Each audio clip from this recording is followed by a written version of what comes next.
Hi everybody. I just want to tell you some short story why I had picked this topic for this call and like for this first online meeting because like Lucy said, we had just like in person in Austin for Austin speakers, for Austin guests.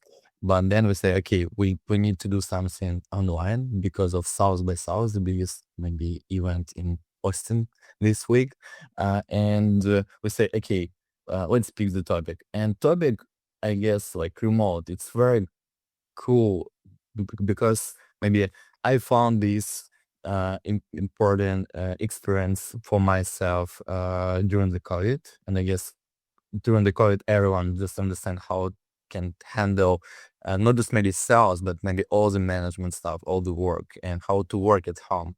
But right now, with the AI, with all this new technology which we have today, it's too interesting how it can be changed again and again. I think that AI can change full remote process which we had with COVID, and we just say, oh, I know how it works. I have Slack, I have Zoom, I can use different stuff to handle it like a manager or like a sales guy. Now I think with AI it works totally different. It can be different, and that's why I said, oh, cool, let's talk about this like in current vision. So what we have today and what we can have in the future, maybe near future, because I don't think that somebody know what can be like in 5 years, but it's maybe like Terminators. But right now, I guess we can talk about what can be like next 1 2 year and what we expect to receive.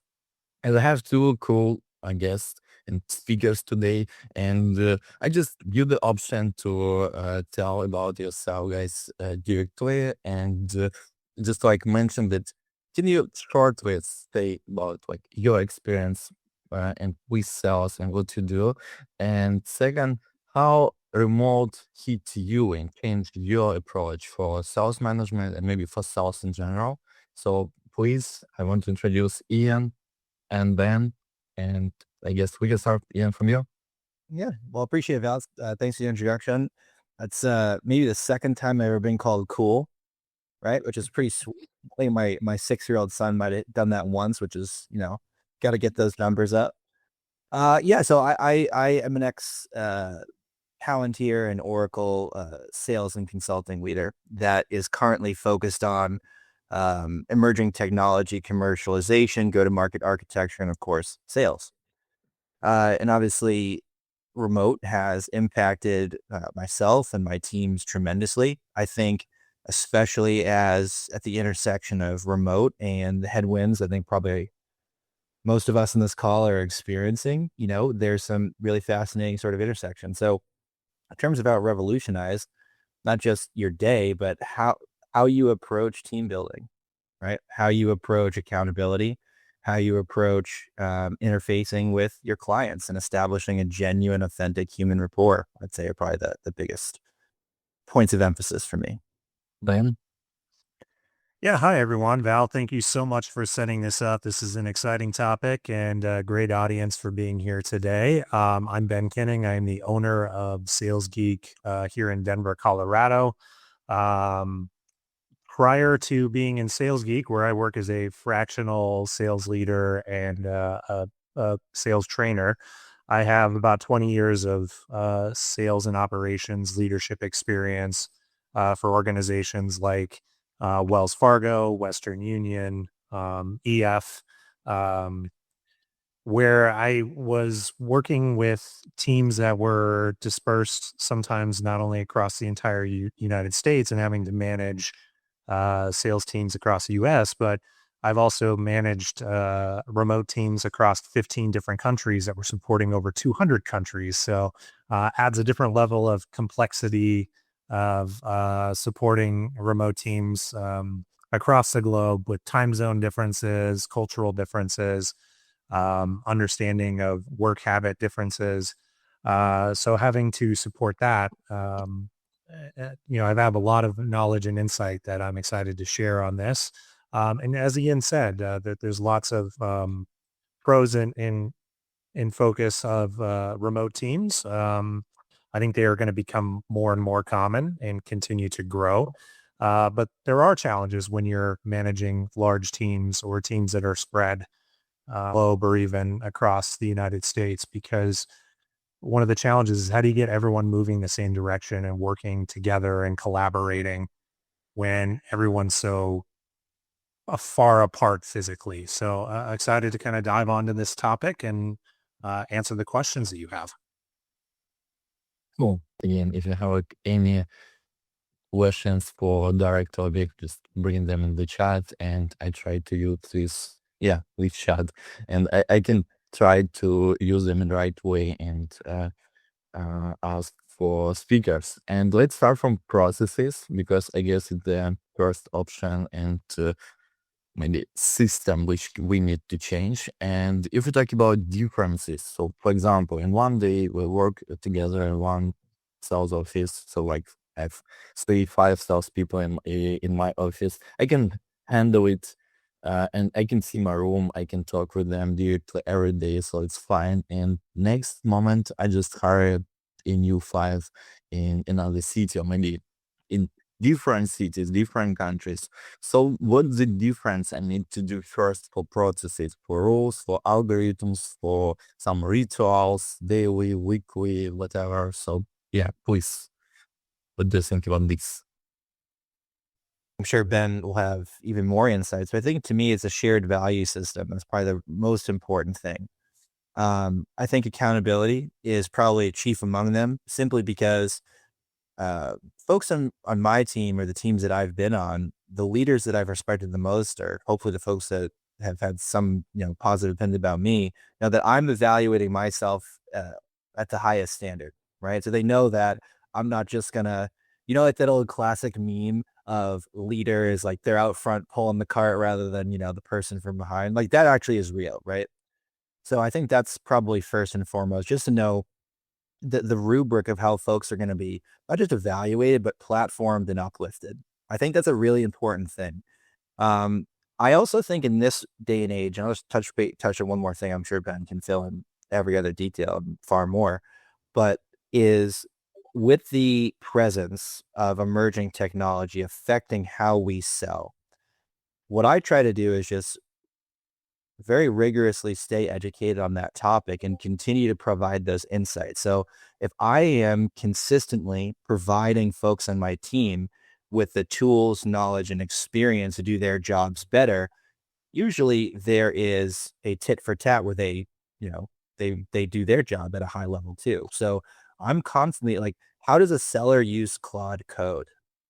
Right? Like that would not, that conversation wouldn't have existed 12 months ago, but now it very much does. I'm, in my role right now doing go-to-market architecture, I'm quite literally building stuff in real time, which you'd think is almost antithetical to a seller. So I think it's like, how do we evolve together in practice rather than, Jane Smith, she'll just go learn about this in her time. And really there's a disciplined and rigorous way to share those insights and accountability values. So that's, I'd say, just off the hop, probably the two things that I would start with the most. Although those are more conceptual than practical, but you know what I'm saying.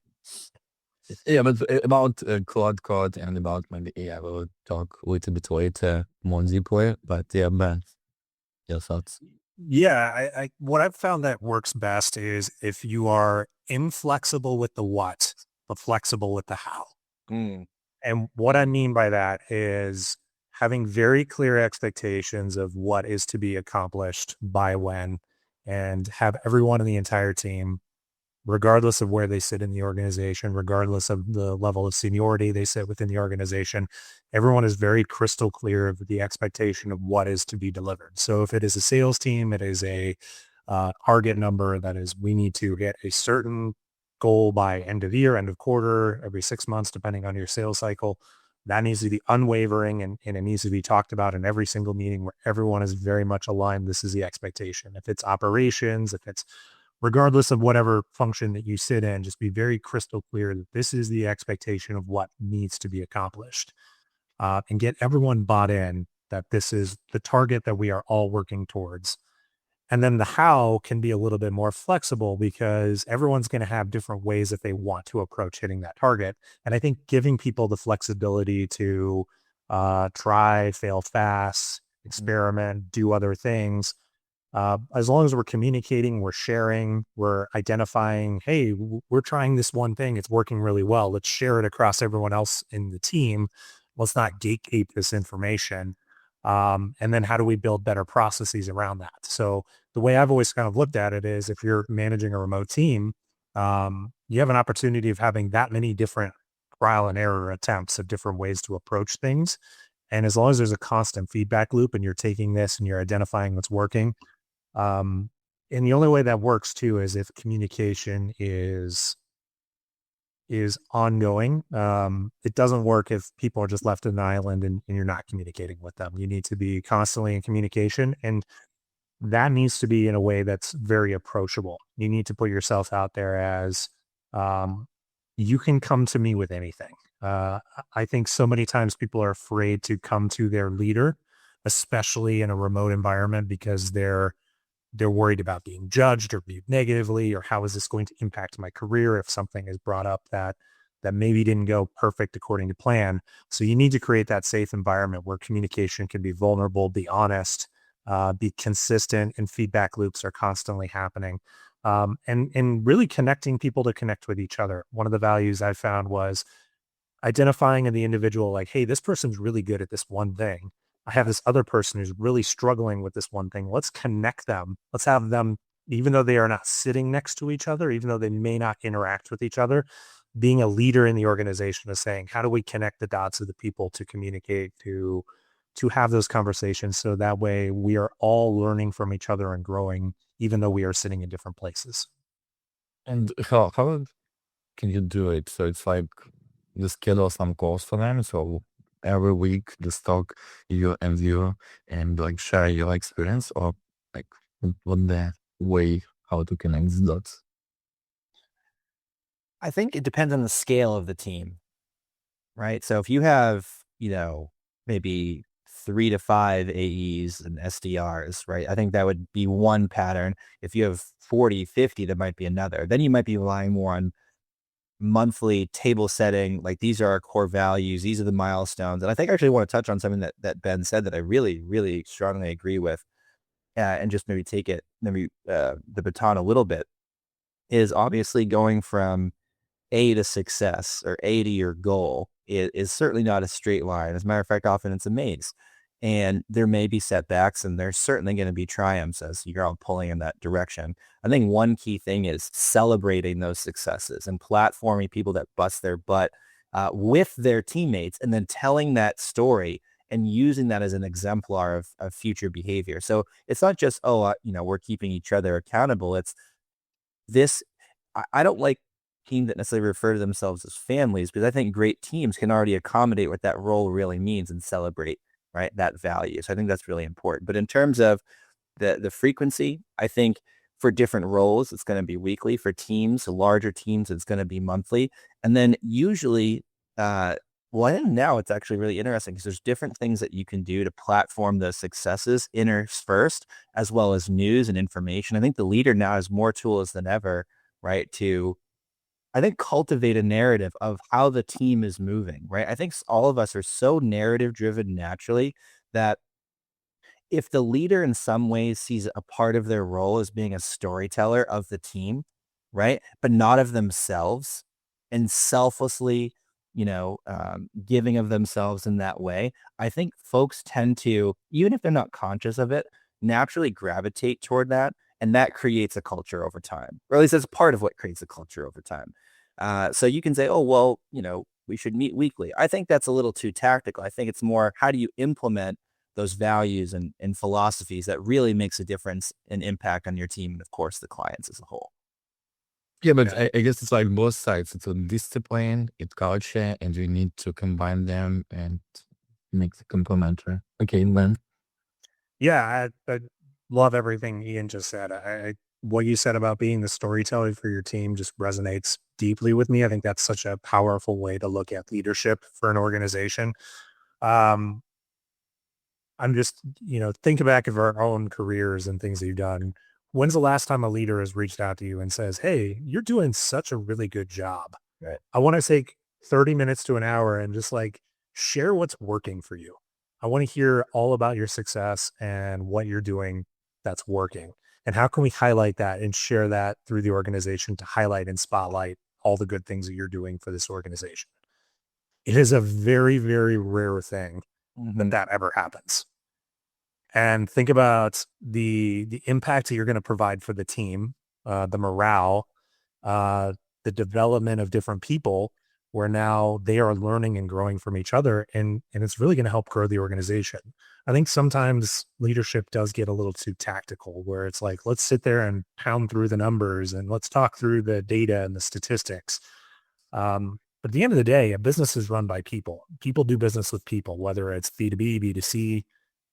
People is what makes a business run. And sometimes we forget that. So going back and because people are remote and people are spread out more than they ever have been, it takes a lot more effort to recognize and identify the people. The people in your organization are not just a number on a spreadsheet. They have lives, they have families, they have hobbies, they have everything that they do. And if you're a leader in an organization that has a responsibility of people in the organization, you really want to know everything about them and support them and help them succeed. I always measured my success on how my ability is to grow others around me. And I think in a remote environment, it takes extra effort to do that, but make sure you set aside time, because it's really easy to get caught up in like managing up or doing all the activities or doing all the things you need in a day. Make sure you block off time in your calendar to really spend with your remote people to get to know them. And it's not like a performance review. It's not your annual HR is making you do it type of conversation. You do it because you believe in the leadership of your team. Yeah, can I actually just double tap on that, Val, really quick? You know, that sensation, especially a lot of us being remote, but like sales kickoff, usually they try to bring folks in once a year, right? Let's just presume, just for the sake of argument, how do you replicate that feeling of going out drinking together? And I don't know, obviously folks can be sober, the actual camaraderie, and that's real. It's a real sensation, right? It's a really human sensation, like that actual positive sense of camaraderie. How do you replicate that in a remote? I think, just to double tap on what Ben said, and just maybe echoing a little bit of the storytelling thing, is not just telling your team what Jane and Jim did, but like using the story of the connective tissue on the impact that they have had. So it's celebrating their success while also taking the time to platform their effects. Maybe it's on the client, maybe it's a big sale, maybe it's unblocking, or whatever that is, right? And that can take 1,000 different forms. That feeling is the best surrogate in my experience for camaraderie. Now, obviously, you still want to see if you can find time to do that. I think parties over Zoom are lame, and I think every single seller is going to say that. So the only real way to replicate that camaraderie, right, is authentic, human-driven storytelling that connects the dots for the team and platforms them, right, in a way that they genuinely deserves, like that spotlight. We all I think subconsciously all of us crave that. So I just want to double tap on Ben. Like, quite frankly, I couldn't agree more. And it just prompted me to think, like, how do you replace that? You can't do it one to one, but you can do it in, a few other ways. Maybe camaraderie by committee or something, Sorry, I just want to throw that in there. No, don't worry about that. It's like your time, and you need to talk, and I need just maybe help and win this conversation. And it's like, unfortunately, we cannot build this conflict here because you are totally agree with each other. But maybe for next time, finally. Yeah, but maybe my last question here, and for this part of topic, and then we can have like first common question here as well. So in general, most of these experience and like maybe ideas what we need to do, it's feed for both for in-person office work, because again, it's hard to drinking together because a lot of like people don't drink right now, or to have different ideas. So maybe it can be like different clubs and based like what the big team you have, and like some just talked about pets, some about sport, like football, soccer, something else. But my question here, so in general, if you talk about remote, it's harder to manage remote sales team than usual normal in office or not? Like, your quick thoughts here. You're saying, is it more difficult in general? Yeah. I'd say it's different. I don't know if it's more difficult. I think there are aspects of it that are more difficult, but aspects of it that are probably slightly simplified just because you're forcing that function. I'd say, obviously, the camaraderie, it's very, like we talked about, it's very difficult to replicate when you're not in person because as humans, it's just a natural tendency that we share. But I want to highlight something that Ben said that I think helps answer your question is if a leader is really doing their due diligence and figuring out what makes people on their team tick, and then you can be the connective tissue that brings people together. That's another, version of that surrogate of camaraderie. So you can do that. You can substitute it. It just requires a little bit of extra thought. But you also have to do that work in person. It's not like that just because you're in person, it absolves you of that responsibility. As a matter of fact, in person, it might even be harder because of, facial expressions, body language, the natural emotions that can flare during accountability sessions, right? That actually might be even more difficult in person. So I think sometimes we take that for granted just because um, I think I don't know like what the proportion of folks on this call, but I'd be willing to bet that there's a even distribution between remote, in person, and hybrid because it's now you can start to see that shifting landscape. And so I just think it's different. I don't know if it's harder. I don't know. That's just me. I don't know, Ben. You have any thoughts? But it's just different to me. Yeah. Yeah, I agree. And I do believe it's different. No better or worse in one way or the other. The reality is communication is easier when someone's right there. Um, but the difference is you need to work harder to create open channels of communication. And that just takes extra leadership. You as a leader needs to be the one who isn't reaching out in ways that always feel punitive or I need information. Um, they need to feel like when a communication comes, that it is adding value, but also adding to to their experience. I think too many times I've seen, especially busy remote leaders who work with multiple salespeople. It's like, I'm only going to call you because I'm about to meet with my boss in an hour and I need a pipeline update. Yep. And that person just goes into panic mode of like, well, I got to get all my ducks in a row and then I won't hear from my boss again for another month. Unfortunately, that's the sad reality to a lot of remote salespeople. Um, so it really is the requirement of the leader of that team to build the camaraderie. And Ian, I loved what you said about how do you recreate that like sales kickoff environment? How do you recreate that environment of being around each other and having the inside jokes and getting to connect with each other? And that needs to be part of the plan and the strategy to do that. And it just, I wouldn't say it's harder or worse. It's just, it takes more effort and it needs more conscious thinking in order to do it. Yeah. I actually want to touch on that. And actually, I think Brad in the chat had a question. I think it's very much in some ways, there's a lot of synergy between the answers. So Ben really highlighted a problem, I think, in remote leadership, not just sales leadership in general, where if the folks on the team, we're all psychological creatures. We can't help it. I don't care how narrow or wide you are, like that's just part of the game. If your folks begin to associate you with negativity subconsciously, then that's going to come out naturally. It will excrete. That's just part of human experience. So I think what Ben is saying is you need to diversify. Like part of the strategy is making sure that you are injecting positive, right? Positive reinforcement where appropriate, that you are diversifying how you come across. And it's not just like, oh, I need something from you. I can do stuff for you. I can give to you, right? I think if you diversify those feelings, then the subconscious reality for the folks on the team is this person may have high standards, but they're looking out for all of our best interests. They're putting in the extra work that's required to unblock me in my job, to platform me and celebrate me. Employees who feel like that are definitely the best teams I've ever been on. Like it's just a fact. I'd be willing to actually have a debate on that because I think you would find that if you were to statistically, map the productivity levels of folks that have that innate feeling, I think you're going to find those your best and most productive and best sellers. Now, obviously, you have to intersect that with talent and experience and that sort of thing, which is great. But to Brad's point, there are folks who are more narrow that don't gravitate. They're like, oh, I'm not going to go play D&D with you on Saturday or go out, to the bar and watch the Patriots, right? There are folks that are 100% like that, but that's literally the exact same exercise as it would take to learn those other people. It's the same.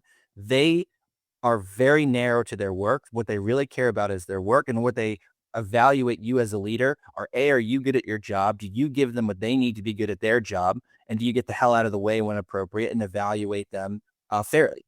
That's it. Right. So then they're going to be happy. They're some of the easiest folks to manage. Right. To me, it's not a challenge. Now, obviously, if they're gruff or mean, like that's a totally different set of scenarios. But like I think you said the softer side of things, I would just describe that as human, right? But some people aren't like me, and that's totally fine. I have nothing but respect for that, because that's part of the human experience, is to be different. That's fundamental to our species. I would just say, in that case, acknowledge that and cater to it and platform it where appropriate. I don't know. Yeah. And I would add to that too, is if you have a chance to do this with your team, I think this is a really good exercise when you're dealing with the different personalities that make up a team. DISC is one of the more common used ones, but those personality type assessments, DISC is a good one because it really takes a look at tactical versus person orientated. It gives like a really good mix of how people are wired with your team. And what I found works when you do something like that is you get an understanding of what makes your team tick, but then it gives an opportunity to have those people present and teach to the rest of the team as well. So someone who is more tactical and thinks more strategically and is in the numbers, and that's how they operate. What is helpful, especially if you're in a sales environment or any type of client or facing environment of other people, they can really explain their thought process, explain what works. And now what's going to happen is your team is going to hear a deep dive of that type of individual's thought process. So now when your salespeople are up against someone like that, who they're selling to, they now have a deeper understanding of what make that person tick and how they think and how they operate and how they move forward and how they're action orientated. So I've found in those type of environments, I've done that where it's like, okay, someone who's like really high D, I'm going to have them like, here's how they operate. Let's have them, and we can ask them questions and have them be very open. Someone who's very high C, same thing, right? Who's kind of more of that tactical approach. So once we've identified that, then it's that person feels seen and heard. So they're kind of brought into that softer side. So you're like opening up their world a little bit, but also now you're educating the rest of the team that's going to help them communicate and interact with them much better. Yeah, I love that. I haven't used DISC, but I love StrengthsFinder. I don't know if anyone's done StrengthsFinder. I love that. Yeah, actually, I think you should take it every few years because it evolves. Like as you evolve in your career and as a person, as a spouse, as a father, as a friend or whatever, right? Like it's so interesting how that evolves. I completely agree, because I have people that are like strategic and context oriented. Then I have people that are like it's called woo, meaning I want to uplift people around me, or people like me that are very belief and conviction and storytelling oriented. Like I think Ben says something brilliant there. It's not just that you're learning, it's giving them an opportunity in a frame of reference that this guide establishes you to allow folks to understand each other better. I love doing that. StrengthsFinder is a little expensive, so you couldn't buy it like for instance like a massive team. Like it's like $50 first. If you get a 50-person team, you do the math, right? But those exercises, as long as they're not incredibly lame. By the way, if you're one of those bosses who comes in and tries to do it, and it's just lame, just don't. But there are ways to do it, I think, in an authentic way where like this is coded to the value system that we agree on and we establish. That is the opposite. That is awesome. I've loved doing that with my direct reports when the teams were smaller. Those are very nice. All these points, and I guess like these very cool show that how you can talk with customer and understand the customer.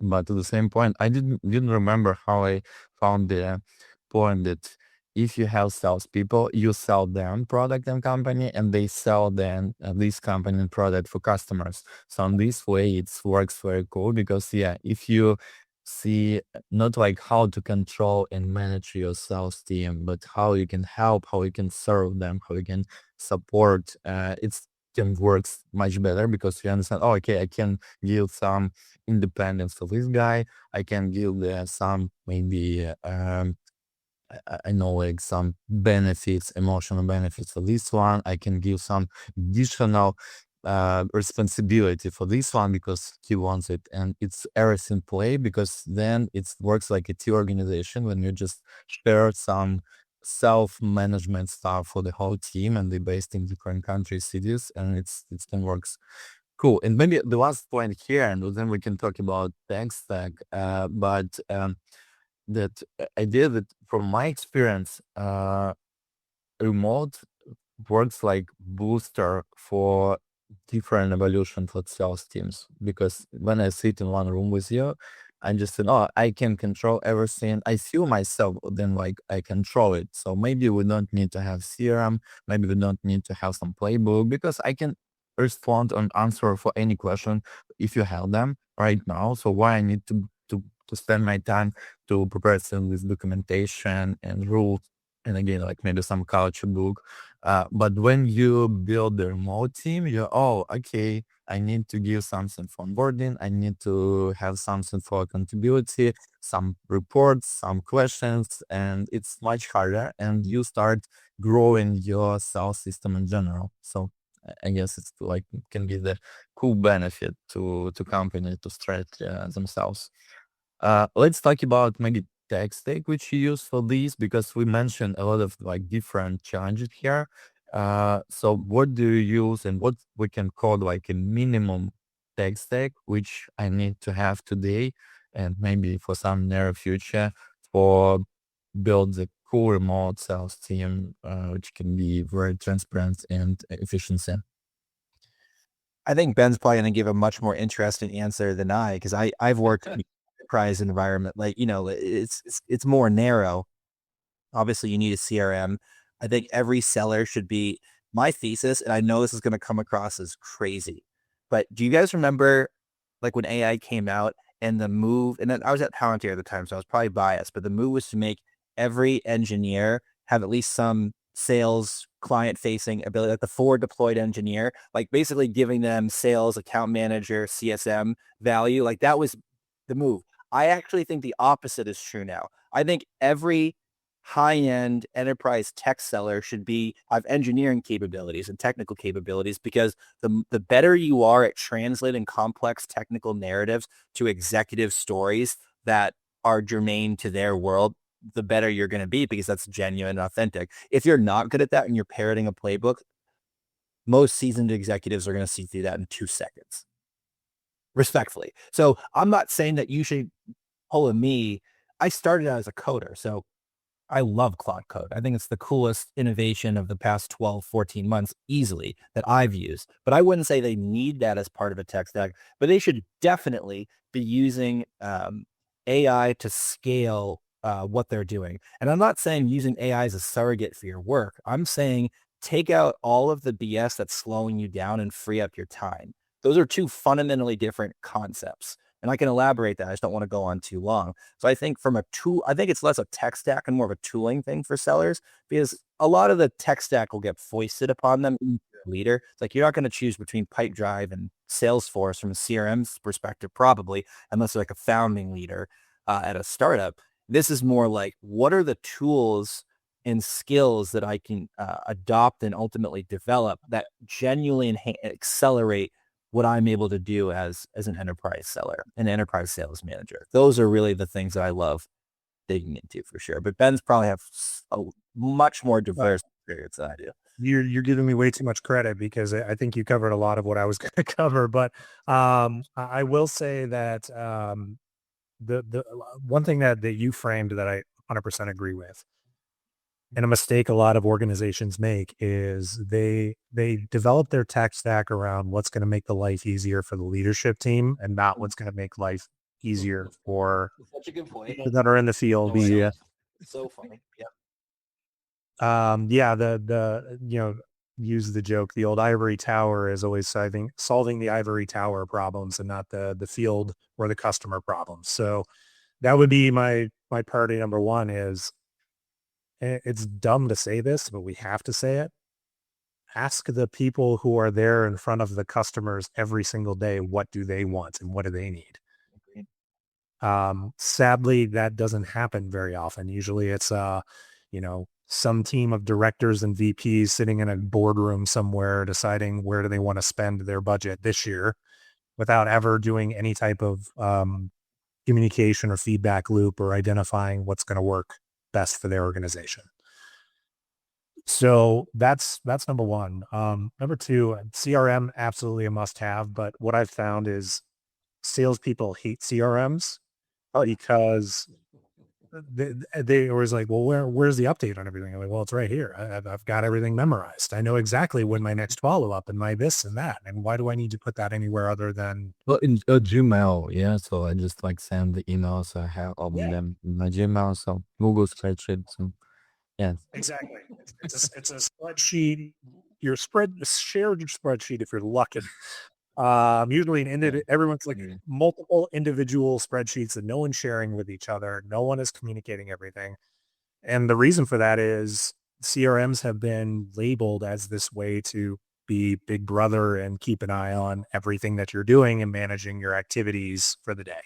So organizations and salespeople in general have kind of revolted against filling out their CRM because they look at it as a babysitting exercise. So what you have to do for the salespeople is you need to get them bought in on why the CRM is important and why it matters to them, and what are the technologies and the functions and the use cases that is actually benefiting from them. Sadly, a lot of CRMs are built with a sales leader with an engineer saying, here's all the things I want. Now go make it happen. And no one really sits down and says, what's going to make this life easier for the salesperson? So a lot of what you have to do is help make the CRM sales facing in a way that they see value in it. They don't see it as a Friday afternoon activity that they have to do so they don't get in trouble in their Monday morning meeting. Flawless. Absolutely flawless. Not just easy for the seller, but the seller is battling their demons like, do I prioritize the sale or do I prioritize the reporting of the sale? That's part one. But then it's every internal role that is utterly reliant on the data in the CRM, but also the accelerated sale itself. So the seller oftentimes put in a lose-lose situation. And as a leader, you really need to judo your way out of that for your team. You got to find some workflow that gets people at least the minimum viable information to do their jobs at a high level, report to the people when they need to be reported. Like, for example, I remember at a recent role, we'd have a weekly stand-up on the deals that were coming, and they would pull from Salesforce, but half the sales guys wouldn't use it. So how could you possibly plan resources for sales that were coming, right? If they weren't being reported, but the seller's like, I'm here to report it. Yeah. Well, it was like, if you do not have a unified value system and workflow about where and when to use it, CRMs aren't useless, but they're close to useless. Then they're just literally for the leaders. And even then, if the CRMs are as useful or as proportionally useful as the data, the cleanliness and the data quality with it. That's literally how they work, which is why I can almost guarantee that everyone on this call that's a seller has never logged into a highly curated CRM. You've never done it. It's never happened, right? It's always moving. It's always in flux, right? It's always having to evolve to meet some unforeseen objective. And not to turn this into an advertisement for you, Val, and Big Sister, but one of the ways that I think Big Sister helps is it forces a function of the evolution of why we use a CRM the way that we do, right? And it almost in some ways helps accomplish what Ben is talking about, which is essentially those workflows, those minimum viable workflows. But I have never, although there was this unbelievably talented Salesforce admin at Palantir, his name's Peter, the absolute man. If he wasn't there, I can't tell you how disastrously bad the Salesforce instance would be. And that's not an indictment on Salesforce. It's an indictment on those push-pull pieces of gravity on the entire sales staff, right? And, people doing what they're supposed to do, not doing what they're supposed to do, and, that center of gravity probably not being where it should be. So anyway. Yeah, maybe just like for CRM, I just want to share the idea that I totally agree with moment that every time when company try to implement CRM, it works like from the high level guys who they say, well, what we want to see, these numbers, these numbers, these numbers. It's like accountability first. And then they build this CRM and just give this for the sales team and just say, let's spend more time for training because we just need to train these people to work with this system. But I guess it's maybe not the focus on salespeople, and we don't need to ask salespeople as well. So what you want, because it can be like another horse, like Ford said. But maybe so what we use, we just try to measure what the process company has today, so what they do in every step here, like any stage.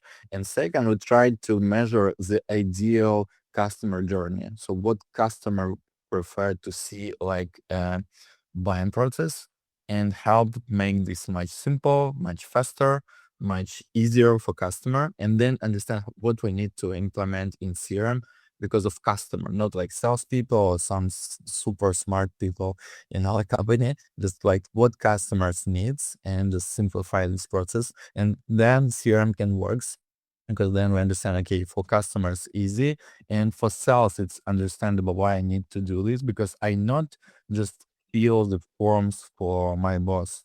I just work with customer. Any step, any conversation with customer, I have it here, and I can work with this customer as well. But maybe my next question here about CRM and talk about next moment here. A lot of people right now are talking about that. Oh, okay, Salesforce, just like and HubSpot and all this new like old stuff companies just like left the market because it's does not matter today with AI, because we don't need to have this like old stuff pipeline. We just need to work with my AI. My AI can show me every day what I need to do today, schedule me for some calls, recording my calls, make the follow-up emails, and just again schedule next, and just show me what I need to do right now. So I didn't see any solution which works like that. But a lot of people say, okay, in one day in the near future, I will have the option without CRM because we just need to record everything, and this and then AI can use this recording stuff as well. So what do you think in general about this? About future CRM? And second, maybe again, it's not our topic, but like some short thoughts about this.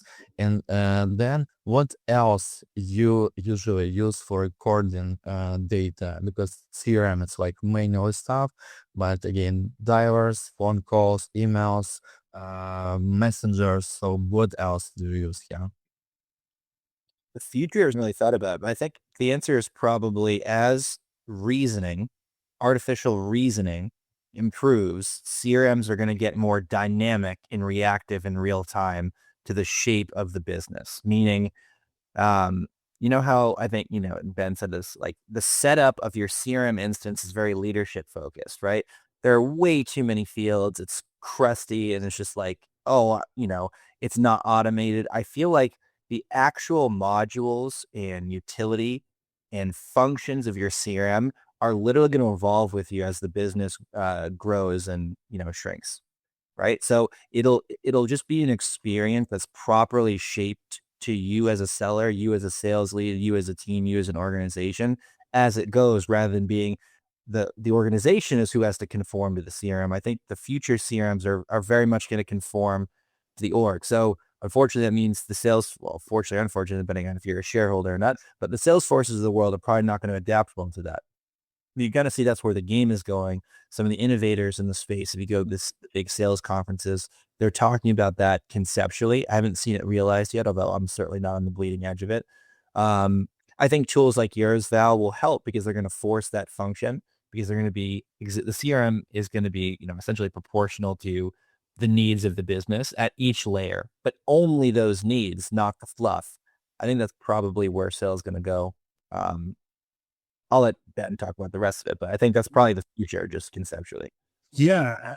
One thing's taught really early into my sales career that has stuck with me and has been, carried me through a lot of roles I've had and things I've taught in my past is this concept that sales results is just activities times your effectiveness. And it's really that simple. If you do a lot of activity, but you're not really good at it, you're still going to get results. Whereas you're not very good at it, but you don't do a lot of activity, you're never going to get results. Or if you're really, really good at it, you have high effectiveness levels, but low activity, you're still going to get there. Um, the way I think about it is like sales is like the game of golf. If you can measure your success by taking 400 shots on 18 holes and completing it, or you can take 70 shots and complete 18 holes. Either way, you still completed 18 holes. You hit your goal. You just want to do it as effective as possible. So the reason I bring that up is because I think the next round of CRMs and where things are going to improve is really measuring the effectiveness side of the sales business. Today, CRMs are just measuring activity levels. I couldn't look at Salesforce, HubSpot, Pipedrive, Zoho, all the different CRMs out there and tell you the difference between, person A or person B, other than, oh, person A did 20 more calls than person B. That's why they're more successful. That's all I have access to. Where the reality is person B might be having much better conversations, moving things along much faster, multi-threading conversations, having larger deal flow conversations. That's all not really tracked today in today's CRM model. So Val, I think what you're creating is really shrinking that gap, whereas effectiveness is really what's missing today. I've in my past, I've done call recordings and reviews of Zoom based sales meetings and going back and replaying and watching them with the sales reps and going over it. And that is the most effective tool to help people get better at what they do, because when you're in the moment, you're just talking, you don't really reflect, you don't think about it. Athletes always go back and watch their game tape and be like, okay, where have I made mistakes? How do I get better? Salespeople often don't have the opportunity to do that. They just kind of move and go forward and go forward and forward, and they never get a chance to reflect and say, hey, maybe these are some areas I need to strengthen my conversation. Maybe these are the different types of questions I need to ask. This is how I need to put a little bit more pressure and create a little bit more tension in this area. So really finding ways to identify and pinpoint for people to say, hey, you're doing this okay, but you could get a lot stronger and can have a lot more success if you do this or that differently. So I think that's kind of that next phase is how do we get better at effectiveness at scale? And I think this is where AI becomes an incredible tool, because I had to sit there and personally review and listen, and it is time consuming and challenging. And I think this is where AI could really help take an aggregate of every single conversation and say, like, here is everything. So you're not having someone to manually spend hours reviewing calls to get the same results. That I send you the money for this advertisement to the call, I promised. And then, yeah, and second moment about CRM, because it doesn't matter it's CRM or not, because usually what I see, if we talk some companies, they say, like salespeople, they say, oh, why we need to spend so many time for CRM? We have that like biggest goal to talk with customers, to make this conversation, to send them emails, make the calls, make the video calls, like talk with them. And it doesn't matter this company has CRM or not, they cannot spend more than 30% of the time for this conversation. Because if they have CRM, they feel CRM. If they don't have CRM, they feel something else, they procrastination use or something. And again, 30% it's maximum. And I guess that like Ben mentioned, this efficiency for new CRM stuff in the future, I guess it's if AI and new CRM can cover this gap with routine work, with which can helps me just only focus on customers. And maybe again, it's have some limits because we're humans. I cannot talk 10 calls every day with customers. Probably it's too much, but I can make these 5 calls, and it can be easy because I don't spend my time for follow-ups, for understanding, for some questioning, for offers, for different routines with invoices. So I guess this is the key for growing the CRM and AI stuff. And yes, yeah, we will share everything which we record. So just follow us on Luma and LinkedIn. But again, in resume for this, it's like CRM and some different stuff for recording. But what if we talk today about you and maybe like for the founders and sales on this call? So what the AI and what the maybe experience with AI which you use today, you can share with us and say, oh, again, we don't have like super cool like stuff. We didn't build something very hard, but we use AI, not just like ChatGPT questions, help me with this customer, but something else. So please, if you have these good cases, it will be great to share this. Again, AI experience and what works today. Yeah, I think, one of the sort of core tenets that I learned in my experience in emerging tech is that AI, like humans, is incredibly valuable if you have the right context injection, right? And then separately, the right tooling to accomplish various results. But again, that's very similar to how human intelligence works when you really, drill down to it. So often, like, let's say a lot of what I'm doing, I'm sure everyone on this call is familiar with an MRD, a master requirements document, or PRD, a product requirements document. What sellers really should be doing, and if this isn't done for you, I would work with your team lead, or if you're a team lead, I would definitely create these, are basically create your MRD of sales. So that's going to be ICPs, the objection handling, user archetypes, like essentially on down the line, different cogent narratives, depending if you're cross industry. And what you can do is you can, depending what AI tool you're using, you can actually inject that context so that every single answer you get is colored by that context. To me, that's much, much more effective than just using ChatGPT or Claude or Gemini out of the box. You essentially want to, and I'll just say in ChatGPT, for example, you create a project, either it's for a sale or it's for your employment at, X company, and you get the exact right documentation, narratives, context, information, and that becomes the frame of reference through which all, like for example, I have this wonderful role that I'm just incredibly excited about right now, where we're a quantum software company going back public, and I'm doing a lot of the go-to-market architecture. But in order to develop those pieces, a lot of what I'm doing is I create it, we validate it internally, and that becomes pieces of context. So the AI always uses a lens. And as things are no longer relevant, you take them out of your context window. So that's, I'd say, step one. So that every time you're saying, hey, I had a conversation with X about why I'm having this, every single thing it does to help you prepare is done through that lens. So think of it like, if Ben and I were collaborating on a call, and, let's say I had experience in something and Ben was coming to me, I would just be filtering my context to Ben. It's exactly what you're essentially creating a surrogate of that process. And maybe it has pluses and minuses versus a human, but to say it's not valuable is just wrong if you just do it right.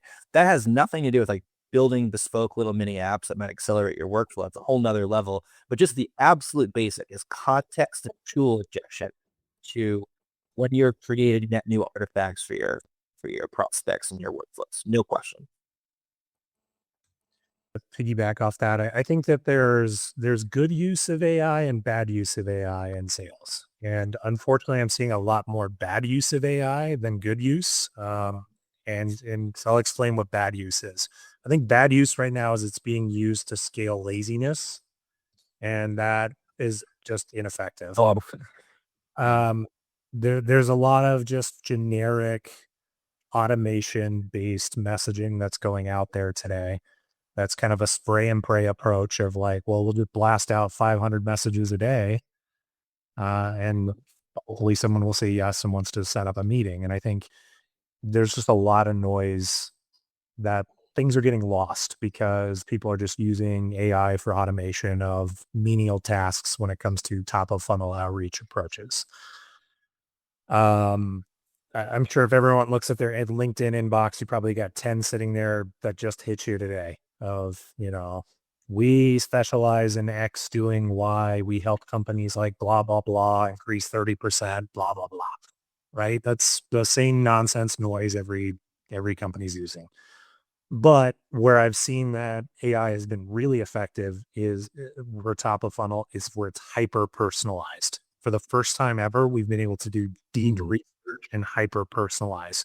So instead of taking approach of like, hey, we're going to go after 1,000 people a week of just blast generic messages, say, hey, we want to really focus on 20 ICP focused targets. Let's really do a deep dive research of what makes them tick, what's important to them. Let's figure out what's going on in the company, what are buying signals, what are all those different things out there. And the best way to think about using AI is it's an intern in your company. It's not your head of strategy. It's not head of whatever. It's intern level. So it's like you would say, hey, intern, I really want to meet with the VP of so-and-so at so-and-so company. I want to know what's really going to be important to them. Please go research and find out what are the buying signals, what are the right questions to ask, what are the things that are going on, and use a few different agents to pull an aggregate of all the data out there, validate it. And then what you can do is you can help reach out in a way that feels a lot more personalized and it feels a lot more tailored to them. What I've also heard is where AI has really adapted and changed sales is people don't want to go through like an hour-long discovery call anymore like they used to 5, 10 years ago. It was kind of the norm. Like set up a discovery call, ask them a bunch of questions, and learn. Um, Today it's about like, hey, tell me that you understand my pain points and you can help me solve it. And like, let's cut the crap of like asking me generic questions for 45 minutes. Like, let me like show to me that you know that you can fix my challenges right away. And I think if you sort of approach AI with a tool to say, um, help me shrink my discovery and help me find the right product fit in the ICP, and then utilize it that way. I've seen that be very successful where people are, uh, not ignoring your prospecting messages. They are now coming back and saying, yes, you get me. Let's have a conversation. Yeah, I can't. It's impossible for me to agree more with that. Uh, let me dig into that feeling. For the people who think more conceptually, like myself. So I have a theory that okay, so we talk about inflation, right? The inflation on on discovery call timing is off the charts, guys. You have to not only do you have to earn the call, you have to earn the first 10 minutes, or I guarantee you they're checking out. Guaranteed. Because there's so much noise and so much signal that cutting through that fog, if you if you do not create immersion in their frame of reference and their nouns and verbs, you're gonna lose. I can't stress that enough. And the only and to Ben's point, a really great way that you can at least get partially that way is use these tools to understand their frame of reference, their nouns and verbs, that the story you're telling is already germane to their reality, right? It's already relevant to their reality. That's already a great step that you can take. I would never use AI to be like, hey, create outbound messaging to these 500. I would never do that. That's insane. Because again, sales, like a lot of what we're doing, is a deeply human activity. I don't care what you say. If you're like, oh yeah, I've scaled AI SDRs and done this, bull. It's still a human activity at the end of the day. Until we have true AGI and you have like data from Star Trek walking around, that's different. That's different. Like, I don't know what's going to happen at that point. Nobody does. But up until that point, that inflection point in human reality, I guarantee you it's human. The more immersion that you can create, the more the connective narrative that you can have, that what we're doing solves your problem, solves the pressure that's on you, and can speak to ambition. It can speak to solving greater challenges, which is one of the things that I love most at Palantir, by the way. I was in the commercial side, and in sales training, like, say, literally the first thing that you say is, what is your most difficult challenge? It's a very immersive question because it invites introspection, and you can say and then you're supposed to think in real time about how you would actually create software custom, because they're basically Palantir is a custom software shop. Then you just create software to solve that challenge. I mean, obviously every business is different, but that creates immersion. So finding your version of that for every single piece of outreach is the game. Like, if you're an SDR just coming up, if you are good at that, I guarantee you're going to become an AE in 3 to 5 years. It's just how the game is evolving. So I couldn't agree more. If you like boring people and spamming people, the only Where the only place that actually low key works statistically, by the way, is text messages. There's actually like really good open rates on spam text messages, but you don't want to be that shop, right, guys? We're not that shop. Like this is a human exercise. On emails and LinkedIn, you'd be better off getting struck by lightning outside. You're more likely. That's just not the game. Oh, you want to go buy 10 billion Zoom info credits? God bless you. That's just not how it's going to work. You know, to be honest, I just love it. Like the way you said it is perfect. This is exactly the challenge. I guess the interns option, it's the most safety way to start using AI because you just know that it's smart, but maybe you have like some gap for understanding what you want, and you can start from this point. But then like you mentioned that it's like context the rule here. So if you can connect all the contexts like MCP with Claude or ChatGPT, so connect to my CRM, connect to my like Google Drive, connect to my Gmail, Google Calendar, or something else where I have like some context about customers and the process.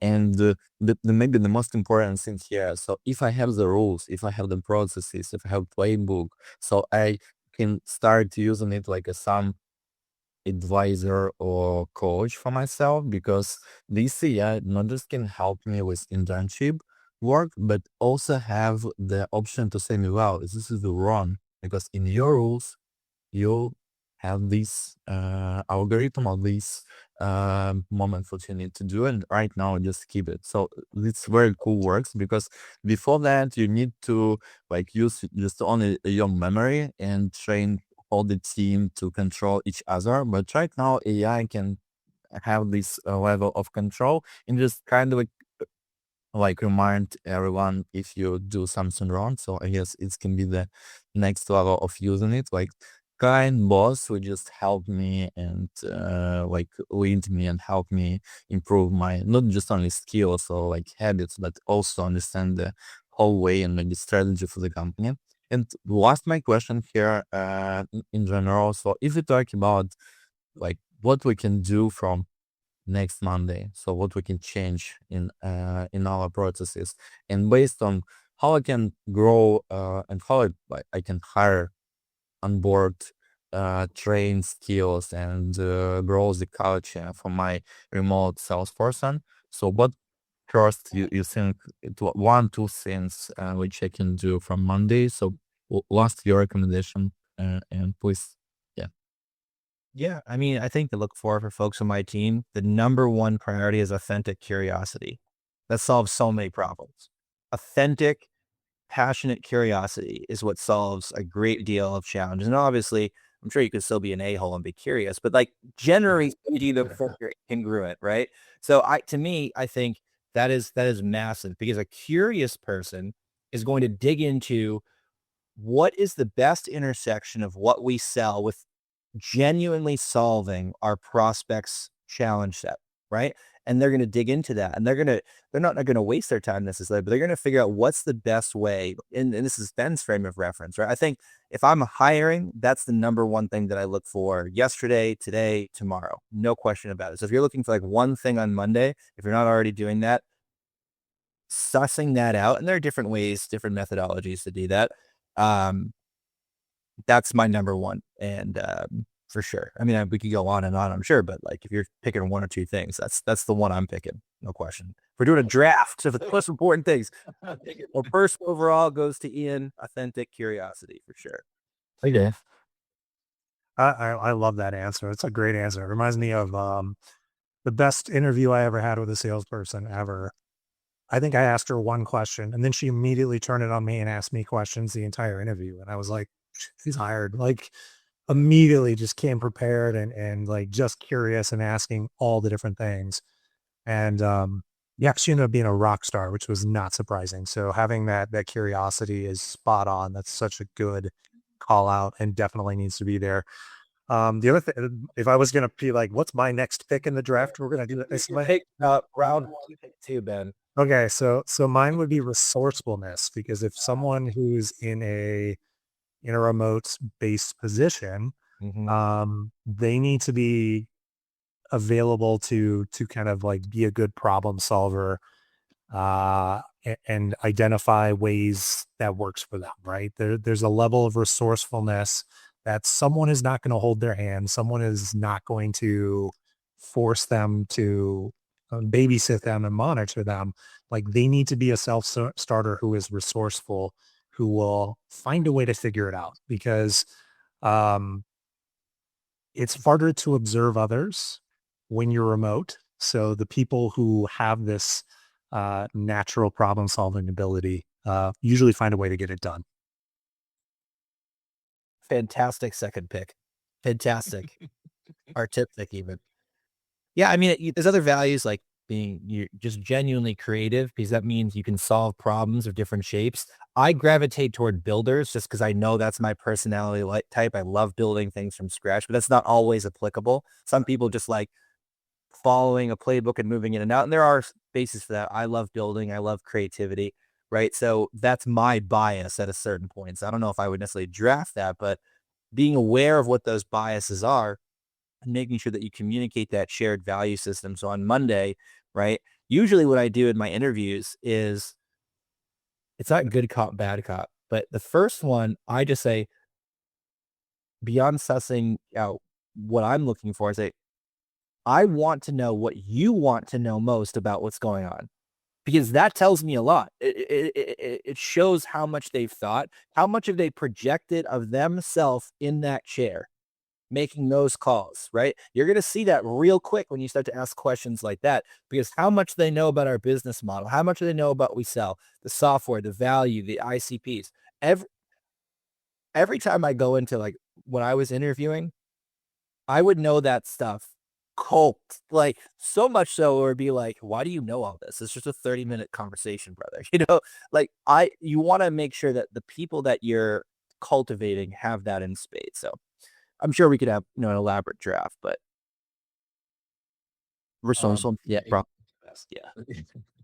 Yeah, I agree, and I guess that again, it works not just only for interview, but it works later for customers because this curiosity you can use for every your customer, every conversation, and customers see this. So it's like you try to sell me something, or you try to understand my pain, my problem, and help me and understand can you help me or not, and if not, maybe just honestly say me that. Let me So say I guess as I did on that, Val, actually, because it just triggered me. So for those of us on the call that are married, right? I've learned in the course of my marriage, I have my 10-year anniversary this year. So I have a little bit of experience to speak from. There's a difference between listening and hearing someone, right? Those are a real big difference. Like when Lucy's talking to you, like before the call, and you can tell that she's stressed, she wants it to go well. When you listen, all you're doing is hearing her words. Hearing her is putting her at ease by virtue of what she's saying, right? So what a curious person can do is they're actually better at hearing a lot of the time because they can process the words and then regurgitate it in a frame of reference that is valuable to the person that they're being listening to. So I do think, if we're having a draft, people that aren't listeners, but they're like they hear, right? They're actually fundamentally understanding the psycho-emotional reality of what's actually happening. Like some people call it high EQ, but it's actually a skill set beyond that to me. High EQ is awareness. This is the practical application of it in form of hearing. Like one of the best sellers that I've ever been around could get CIOs to give him a paragraph response with a sentence by virtue of how well he heard them on their initial call. I can't do that. As you can tell, I talk way too much. I need to boil it back. People that are like significantly better than me can truncate all of that in just one or two lines, like artistically. So if you're cultivating that skill set, I mean, geesh, that's very powerful, especially with executives who have very limited time. They have a lot of pressure, right? They have clear need, right? So the more that you can cut through that by hearing them, truly hearing them, I think that works for us. I just want to say that because I knew it was going to come up eventually, but Yeah, it's a you know, good example. Yeah, but absolutely. go ahead. I cannot agree any more with what you said. I think that's absolutely amazing. One of the things that I was lucky to do in one point in my career is I got trained as a mediator because I thought there's so much value in what a mediator does versus what a salesperson does. And I think there's a big lap. No one ever kind of connects the dots there. But when my mediation training, I learned to listen for three key things, and I'll teach this group what those three things are. It's parts, feelings, and actions. Mm. And what I'm going to describe by that is parts was like, okay, what is the thing you're talking about? So whatever it is you're trying to sell, it's kind of like that's the part. What's the feeling and the action behind it? And if you can really sort of like tune in on like not what's being said, but the nonverbals and the emotions behind it, and being able to name that, and where the mediation training is so helpful is you're like, it sounds like there's fear around this. Like you can name the emotion. And I will tell you, people that are able to name an emotion back to you, like that is a next level listening skill, because they're just like, oh my God, you get me. Like I've never been able to name this myself. And being able to call out to find people who do that. Like I just want to highlight, like, good job bringing that in. I couldn't agree more. Yeah, no, I mean, it's just a huge, again, it just reinforces what? This is a human activity. Yeah. AI can't do that, dude. You ever been on what was it, Bordy? And no, it's not hate on Bordy, but it can't mimic that until we get until the delta between AI today and AGI is like this. You cannot mimic that skill set, right? Although there's different narrow applications that do a pretty decent job. Overall, there's so much nuance, right, to the human experience that when you're getting to this level and executives who, they're atlasing all the time. There's actually a really good comic strip about this for you nerds out there. That's actually very instructive, where Superman holds up the world for Atlas. It's actually really good sales teaching methodology because of the empathy that he gains for Atlas throughout that process, right? And if the seller is Superman and the executive is Atlas, it's a really good frame of reference if you start to think of things through that lens. Because so much of what we're doing is helping alleviate some of their largest or most significant challenges, depending on who you're working with, right? And you communicate them differently. And the more, I think people used to use the term mirroring. This isn't mirroring. This is listening and reacting in their frame of reference, and their nouns and verbs are the things that matter to them. It's such a key part of the game because in enterprise software sales, oftentimes our sales cycles are like, what, 6-9 months plus, especially in this day and age where you have every headwind in the book being thrown at you, right? Can you imagine being an SDR at 21 coming into this? Jesus Christ, good luck. You have to adapt like crazy. So, but that's the only really way that I've ever found to win. I'm sure other people have done it differently, but I certainly couldn't operate any other way. Yeah, again, I guess we can talk about this like next hour. And because you triggered me a lot for different moments, I say, oh, I want to add here. Maybe first moment, I guess that AI in this point can help as well, because in our case, when you record something and then you just remember some part, but you miss, and totally you must miss some part of the conversation. And sometimes my AI just said, oh, just mention these moments. They talked about this case with their like sales reps, and just like, and I don't remember this part. And it's very cool when AI can help with these moments, because before, like in old times, yeah, we just need to use some notes and spend some time during the conversation to pick some ideas and like some insights about this conversation. Right now, you know, oh, if I just ask everything which I need and then customer just responds something, I can play my emotional role right now, but I don't scared to forget something important, which we talked about, because it's recorded and I can use it AI for that as well. It's like one moment here, but second, it's hard because for you cannot play very cool emotionally with customer if you don't remember the question which you need to ask, if you don't know what the methodology you want to use, what's better to talk with customer. It's skills, it's some experience you need to spend some hour, like years, for build this skill set for yourself. And I guess again AI can help here. And maybe the most important thing, it's like good process can help with this as well. So if you say that, like in our case, what we did for this moment, and just say, guys, for the first call, you allow to offer anything for customer or talk about our product. Just just question about their business, about the problems. And for first call, that's all. It's like first meeting, just only about customer. It's hard for most businesses because they have like this demo, they have this like a deck, they want to spend some time for that for the start. And they say, no, just like short 2 minute speech about who we are, and then just talk about customer.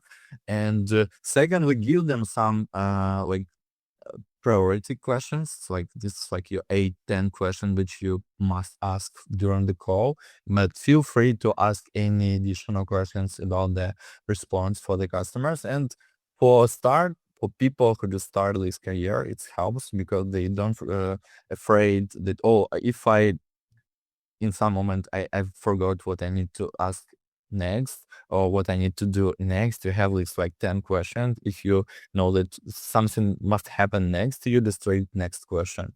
And it's okay if you read it because again, it's easy. You say, oh, I have one question. I prepare for this call and just talk about this. But again, it's like some messes how to start using it, but in general you need to play like musicians. Yeah, it's like on the sand, you start playing and you can show your emotions, you can show that you are with these people, you understand them, because you're thinking not like what you do right now with your instrument or with like your guitar or something. You're just thinking about the people because you remember everything. You have skills, you have habits, and you have this experience.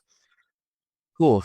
Thank you so much, everyone, just for all this event, because it was like my daughter said, it was not good. It was very good, and I I, I hope that it was useful for you as well. And if you just want to be on the next event, just follow us again, Duma, LinkedIn, and we'll send you the invitation next. And thank you so much, Ian and Ben, because you helped me a lot today and you like give so many insights. It was very interesting for myself. And yeah, maybe Lucy like you both want to finish this conversation. Yeah, I only wanted to add that we have maybe 10 minutes to the finish, and if we have any questions, because we saw question in our chat, but if you want to share your minds, please do it now. And yeah, it would be great to hear your minds. James, maybe another one who connect to us. So yeah, we have a few minutes for this. Well, I do have a comment. First off, Ben and Ian, that was really fantastic. You said a lot of things that really resonated. And I'm going to go back to kind of what you said at the beginning, Ian, Ben, I think. You talked about the what and the how being flexible. And I thought that was right on. And then I really love what Ian said about the leader as a storyteller. And I was going to ask you to help me to play that out a little bit, but in the context of the conversation, it kept coming back. But here's my question. You talked about finding the sales leader that's doing well. What are you doing that's so well, and helping take that story to the rest of the team? And but what do you do for the sales individual that's not doing well? You give him the what. And I've heard this a million times. The sales leader says, my team knows the what, and I've given them the how. And I might have even given him flexibility on the how, but they're still not getting it. So they jump to a conclusion. This person is lazy, or he just doesn't have the skills. And I think personally, I think that's the wrong conclusion. There's a third piece in there, and that's usually mindset. What he feels comfortable doing, and what he feels natural doing, and sometimes that's getting somebody to change what's comfortable and challenging them to say, oh, you know what? Okay, I get it. I'll try that. And then it becomes comfortable, right? So I think that was kind of what I was wondering about. How do we find that? How do we get it? I just want to hear your comments on that.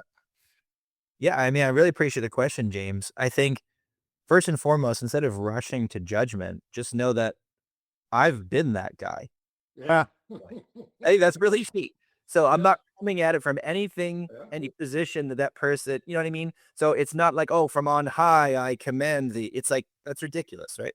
Yeah. So That's usually my starting point.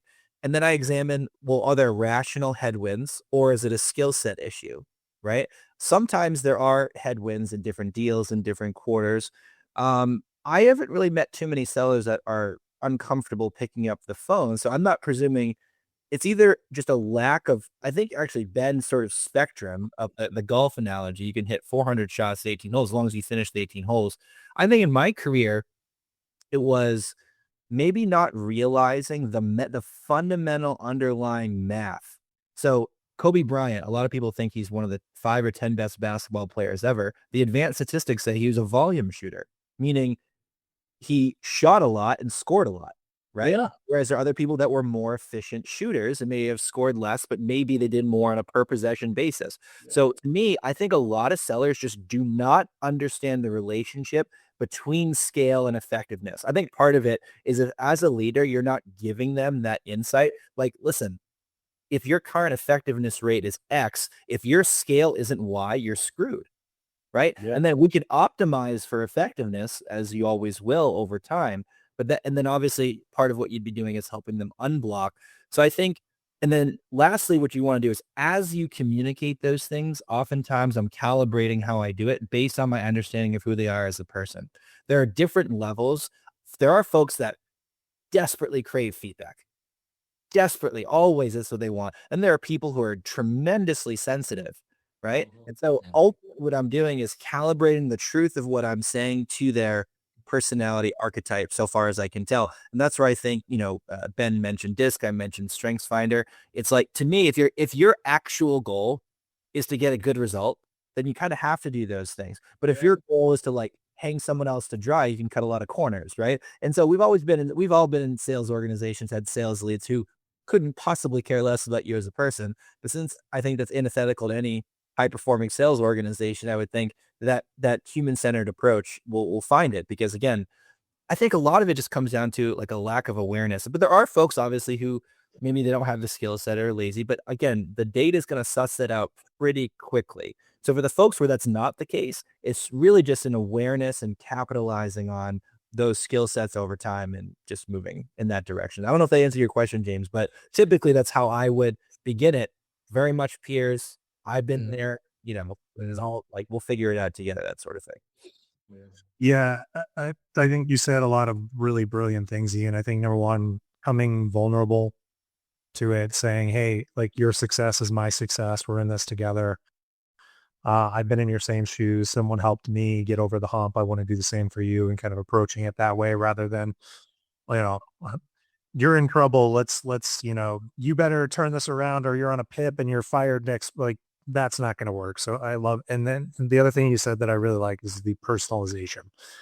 Everyone has different motivations, different approaches, different thought processes, different upbringings, different experiences, things that have shaped who they are, that help feed that narrative. So I think that's important to kind of understand that and understand what got them to the point that they're at.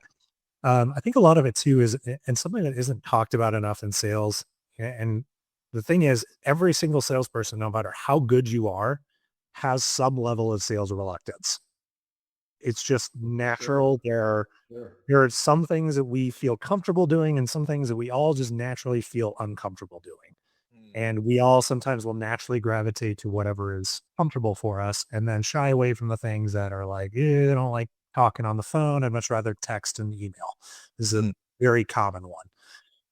So I think a lot of times is helping people overcome the reluctance that they're running into. I think that's usually, if you go back to the emotion behind it, there's an emotion that's kind of blocking success and performance. I strongly believe that people go into their job every single day wanting to be successful and wanting to be good at what they do. I think we all naturally want that. I think sometimes the gap of what's helping us be successful versus why we're not successful, a lot of times we just have a blind spot to what that gap is.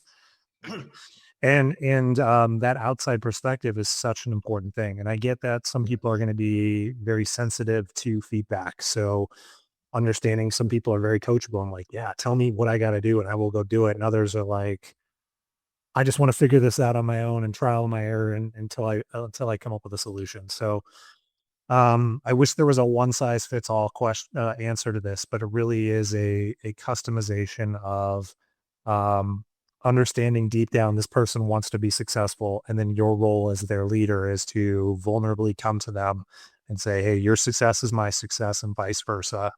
We're on the same team. Let's collaborate. Let's work together, and let's see if we can pinpoint. A lot of times what the holdup is nothing big or major. Sometimes it's just some small minor tweaks that just need to be adjusted over time that are going to improve that effectiveness. So James, this sounds weird. There's actually a really good rap lyric that helps here. I think it's something like the sagacity to examine my capacity. Sagacity meaning wisdom, right? The an experiential layer of examining not only your capacity as a leader, right? The capacity of the individual you're trying to help uplift to a different level of capacity. And the wisdom to examine that bilaterally is absolutely critical for a leader. We've all had leaders who are just ivory tower people who like only come to you when they need things. It's like, it gets nauseating after a while. You almost get like triggered, like the reverse Pavlovian response of like, oh, Jesus, Jim's call. No one wants that, right? So I feel like people are going to be much more receptive to you cultivating their evolution. They're increasing their capacity if you approach it in a more dynamic way, like Ben is saying. Well, I appreciate that. I want to add one thing based on my learnings, because you talked about blind spot, and the blind spots are usually mental blind spots that don't allow us to do something that somebody else is doing well. And there's no real reason for it, except it's buried deep in our head. And that's why I choose the how that I choose. I choose the how because I think this is the best way to do it. Somebody else is doing it this way. What if I could find the blind spot and open it up to the way this other person's doing it? And I might just be effective in there. So I love what you said. I think it's right on. I love the capacity, mindset, and blind spots to me are what we got to find for those guys. Yeah. And I think to add to that too is sometimes there's just some people are never going to be able to do things a certain way. The analogy I like to use is gymnasts are never going to be good basketball players and vice versa. So sometimes you may need to find what's working for the rest of your team isn't going to work for this one other person because they're not wired that way, but they can find a way to be successful using their own internal wiring. There's a lot of people I meet with who are like, well, I'm an introvert. I'm never going to be good at sales. Some of the best salespeople I've ever worked with are very introverted because they ask really good questions and build really strong individual one-on-one relationships. So it's like, how do you lean into what works for you and then helping that person unlock what their zone of genius is? Yeah. Look, I want to add here, and I mean, James, thank you so much for this triggered question here. If we talk about like people and I guess salespeople, all of them different. So it's humans so different, everyone so different, and of course we need to have like some process which we try to use for all of them. It's like one CRM, one pipeline, one product, one ICP, one something else. But the point which is you like Ben and Ian, you share that you need to customize and helps everyone build the like little difference experience work with in company in school. And maybe in this point, I just want to add that we try to use different roles. Like one option would just say, if you don't want to talk with customers on the calls, it's fine. You can be on the calls, like phone calls or maybe emails and be like SDR. It's like one moment. And second, try to change and maybe improve some processes for different guys in the team, because like I love the point with this introvert, extrovert, because it can be different way to build this script for the call, script for the conversation, and different options here. That's not so. If you have like a leader in your team, it does not matter that you need to be same and do the same with this guy, because it can be maybe a crucial problem for you in this moment. And maybe the last point here that we don't talk about different salespeople, but we can talk about different customers, and customers can be introvert as well. And if you just talk with someone's in another level, and this guy just like by Discord, and we can use any methodology for understand what the customer is. But if you like so different, you cannot be likable for everyone. Like Ian not saying his experience, but I don't believe. I guess everyone love Ian, but in this point, I guess I cannot be likable for every customer, and that's what I try to explain. I can sell for this part of ICP, this industry, these like maybe different points for the people, but somebody can better sell for another part of ICP. So we need to figure out what our ICP is, because company have this one. This is mine. The company has this like pipeline process. This is mine. I just customize it in the script. I use different words. I use some different parts in the process. So I love this maybe last point for like customize this for everyone in the team, because I guess this can be very cool insight in general. And yeah, Christian.